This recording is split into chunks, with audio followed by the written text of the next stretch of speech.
Good morning, folks. Everything new under the sun.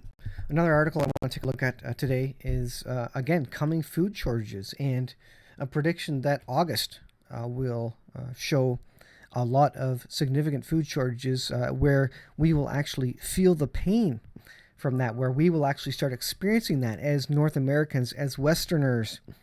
Europe has been encountering that already, Germany already. John Haller's update had a big update about Germany and German electricity prices increasing two, three, even four times the amount. What would happen if your electricity bill was four times the amount? Could you afford it? Would you want to afford it? Would you simply decide to shut a lot of things off?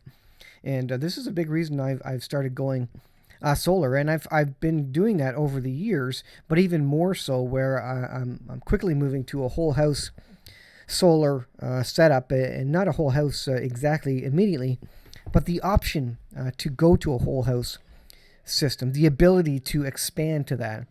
And with electricity prices skyrocketing, that's where people are moving. Right now, people are moving away from oil-based things, oil heating, gas cars, diesel engines, petroleum engines of any sort. They're moving to electric vehicles and electric heaters, electric baseboard, electric heat pumps, these sorts of things, only to realize that once we move through this petroleum cost increase, all those increases are going to be moved on down the line to the energy providers. They're going to start requesting that they're able to increase the prices to match petroleum. And already where I am, there's already requests to increase electricity costs to come to some sort of parity margin ratio with the petroleum based alternatives for energy. And so here is one of the things I want to talk about in terms of shortages in August. This is an article from LouRockwell.com. Eggs will be $12 a dozen. Now, this is American, of course. Here in Canada, we're selling eggs for $4.50, I believe, and that's low. There's other places selling it for $5 because $4.50 is really the price that you can buy them at a grocery store, even upwards of $5 Canadian. You're already paying that at the grocery store for eggs. So we're our price for eggs is even less than the grocery store. But historically, free range eggs, homestead eggs would go for more than what it costs in a grocery store. But now we're charging less just because we haven't raised our prices to kind of match what the going rate is. So there you go. It should be likely that our eggs cost $6-7 a dozen at this point for free range eggs. But this article is interesting. This is kind of from the horse's mouth, if you will. Food prices are way up. Food shortages are coming in August 2022. This is why time is short. Not only that, but time is pretty much run out for getting prepared. You don't have very much time left. I mean, there's always another day, another week to get a little bit more. But in terms of cheap prices, easily accessible products, fast shipping times, etc., that time is all but run out at this point, to be honest, for components, parts, etc. We are in the midst of a terrible drought in Tennessee, it says. Crops like corn are doing poorer with late planting due to excess rain and early spring. And now drought in early summer. Hay has already spiked in price. There may be farmers no longer willing to sell their hay for fear of running out. So people aren't even selling stuff anymore. It kind of sounds like the big countries who are not selling their products anymore because they're worried about the world stage and being able to import products otherwise. So they're basically stopping the export of things. And that's what these farmers are doing. Farmers, I know it says, are contemplating selling their livestock if they have a hay shortage, such that this season's hay won't get us through the coming winter season. That's a problem when you are foreseeing a situation where you're not going to be able to feed your livestock through the winter. That means there's going to be culling of livestock. That means there's going to be even less meat, less food, less animals in the spring to reproduce, and just less food all around. And this is happening in all sectors. where there's no backup, there's no extra food, livestock, grains, in warehouses, etc., waiting for the next season or to deal with a short supply. For this reason, it says, besides the drought or the last spring, many farmers chose not to fertilize their hayfields to cut costs. That was last spring. The fertilizer used on hayfields is chicken litter, chicken poop, and various other compostable materials.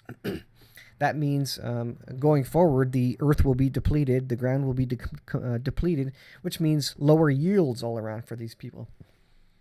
So farming families do not have usual yields now in their gardens. So farmers market and truck farming are indeed switching toward just feeding their own family. So even farmers markets, small producers, are seeing a decreased yield. The reasons for this are the price of fuel. It says we need diesel on small and big farms, and even a lot of small farms have gas tractors, garden tractors, for example. Fuel is a big reason they're not using this. So they're gonna say, you know what, I'm not gonna provide for the farmers market or for neighbors anymore. It's all I can do to provide for my own family. The price of animal feed is becoming too much. It's significant. That means you're going to be free ranging your animals a lot more.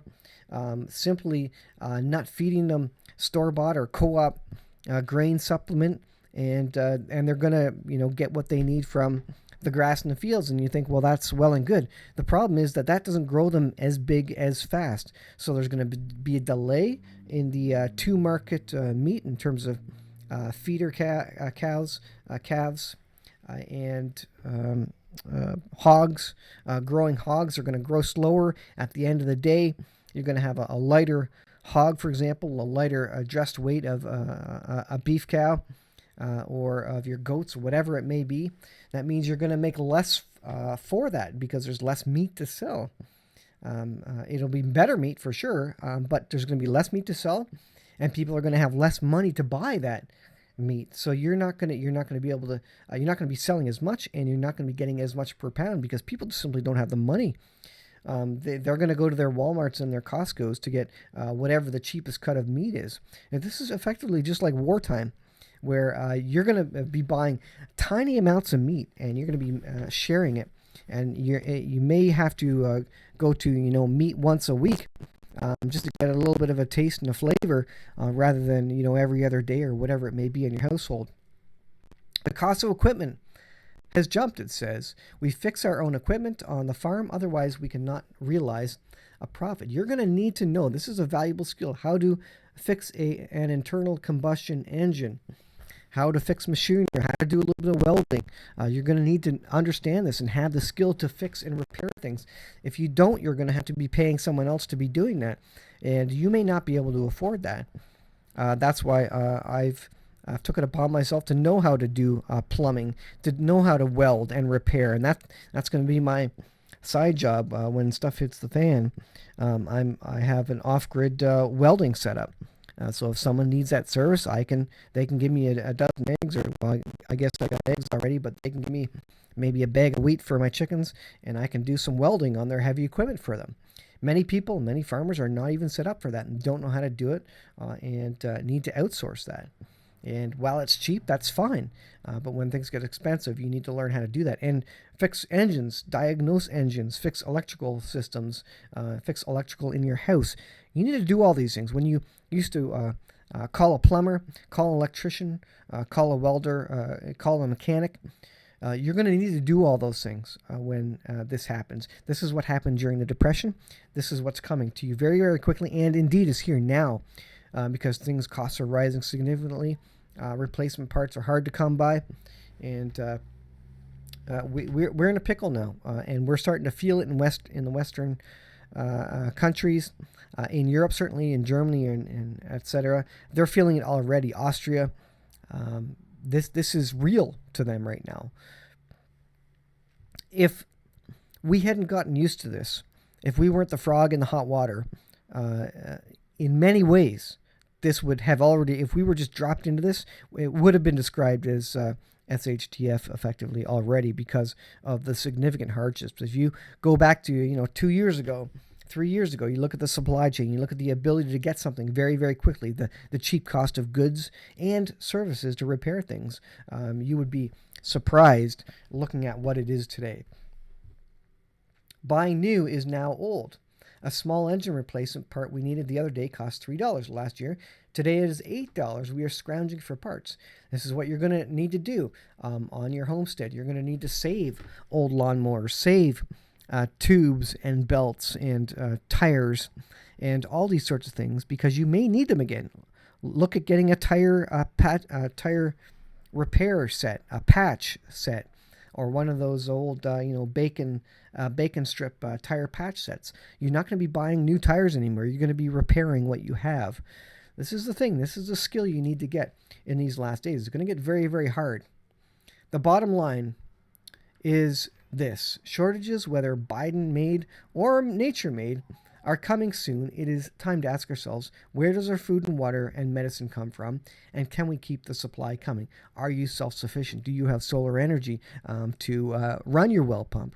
Do you have a welder to do the welding you need? Or do you know somebody who can do some welding for you, or who can do some plumbing for you?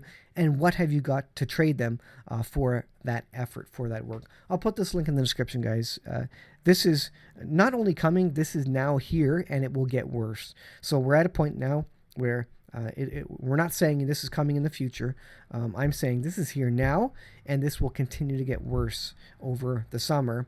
And they're calling for significant, noticeable shortages in August, at least in the U.S. So, folks, I think we're here. I think we're starting to see this depression sort of situation, and it's only getting worse as layoffs continue, as inflation increases, as people head into poverty, don't have enough food, and will start getting desperate, and will start rioting in the streets, and will start being violent, and will start being looking for things to steal because they're desperate. When people are desperate, breaking the law doesn't matter anymore. This is why laws about gun control don't matter. The criminals are going to get guns, and they're going to use guns because they're desperate, or there's no other alternative for them.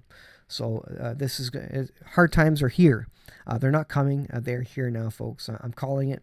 I'm not saying we're in the 7-year tribulation. When that happens, it will be obvious, and there will be it will be very, very clear what's going on. But this is the beginning. This is the build-up. This is the 4 horsemen of the apocalypse, I believe, getting ready to ride. This is the run-up and the setup, the stage setting for what will eventually be the 4 horsemen of the apocalypse and the situation described therein in Revelation chapter 6. Read it, recognize what's coming, and recognize that we are already on the path there.